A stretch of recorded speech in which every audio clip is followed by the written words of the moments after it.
In this quick video, I'll be showing you how to embroider on plastic weightlifting wristbands. Not just the little wristbands you put around your wrist, but the real stuff. In this video, I'll show you exactly how it's done. My name is Dom, I own Whole Printing Inc. I've been in the printing industry for years. I work with many big corporations and my only goal is to help you on your printing journey. Without wasting any time, let's get right into it. If you want professional results like this on something that you might even think that it's impossible to embroider, we'll show you exactly how it's doable. Not only doable, but a product that will last the test of time. So in general, before we even talk about how to hoop it and the embroidery settings, let's take a look at the actual logo I'm working with.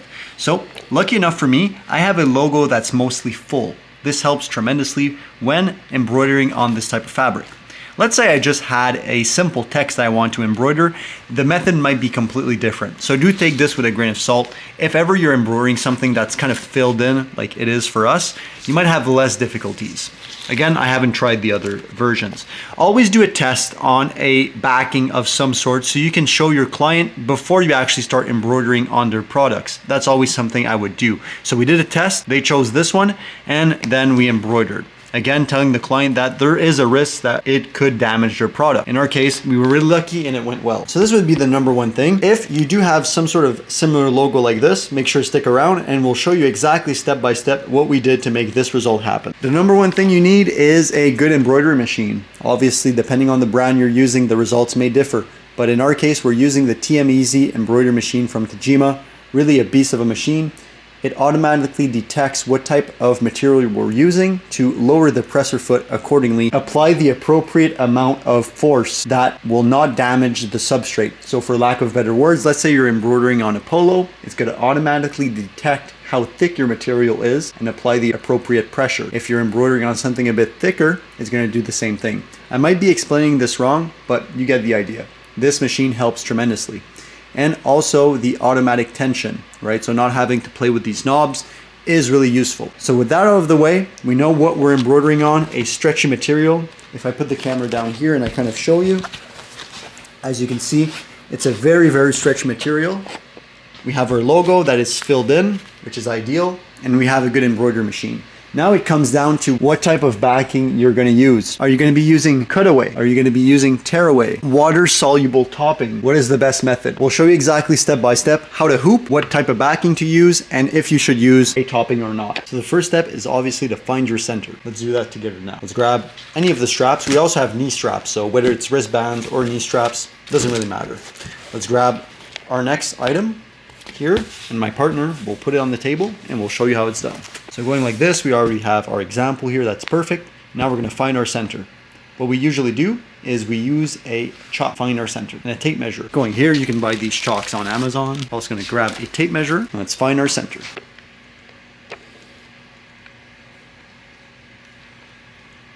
Finding our center here, 4 inches. I'm going to write down with the chalk, just a little line like this.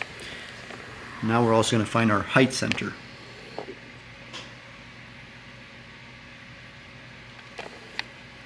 Now that we're centered, we're ready to bring it to the hooping station. Going to the hooping station here, we're going to grab a mighty hoop, 5.5 by 5.5. We're going to load the bottom of the hoop, like so. You might be asking, okay Dom, what type of backing should I use? In this case, we're going to use a no-show mesh backing. This is what we found that gives that proper support, but also a nice soft touching feel. They say to use no-show mesh, especially on polyester items. It gives that support without being something that you feel too heavily compared to cutaway stabilizer. We decide to go with a single layer of no-show mesh stabilizer. So we're using more than enough in this example just to show you the main idea. I want to make sure that it's pretty tight and flush, no wrinkles. This is perfect. Now we're going to load our wristband inside of the mighty hoop like this, making sure that we're straight as much as possible is going to give us a winning chance when hooping our wristband.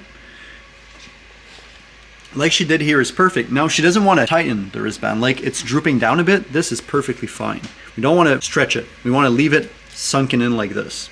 The only step before she applies her hoop, again making sure she's 100% straight, is want to make sure also her hoop is properly placed horizontal, right? We're not too much on one side of the machine. This is going to help us tremendously to line up everything once we get to the machine.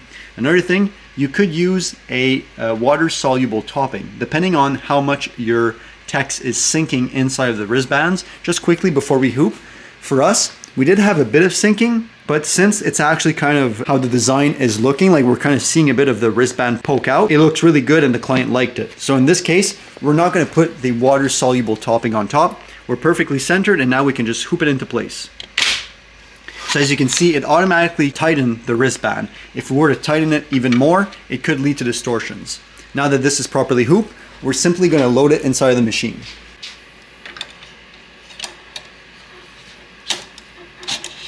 Once it's loaded, we just make sure we clip these into place. Naturally, we'll find our center on the machine. We're going to hit number 1 here, and then we're going to find our center. So here she's just adjusting manually to find her perfect center, using the red dot as a guide and also lowering her press of foot to see if we're properly centered. Everything looks good here. Now we'll simply do a trace and we'll see if everything looks centered.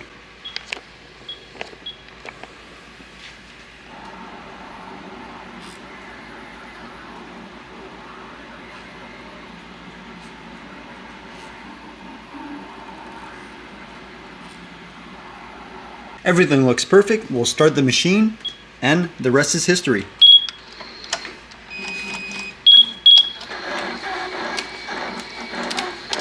So again, depending on the tension of your machine, the brand of your machine, results may vary. So do your own testing before you embroider on something like this, but it is possible. I looked on a few videos online, I couldn't find anything specific to knee sleeves or wristbands for weightlifting, so I thought I'd share this video for anybody going through a similar project. Obviously, we removed the no-show mesh by cutting it as close as possible. It should give us something like this. We just need to clean up the threads here in the back, but this can give you a rough idea how it's supposed to look. And obviously this is the result once it's done embroidering. So do your own testing and good luck on your project. If you guys enjoyed this video and you want to see more videos about embroidery such as this one, make sure to leave a like, comment what you want to see down below, and I'll make sure to cover it in a separate video. And obviously a lot of videos coming on how to use these amazing machines. Thank you guys so much for watching. This was Dom from Whole Printing Inc. Make a print, you'll never forget.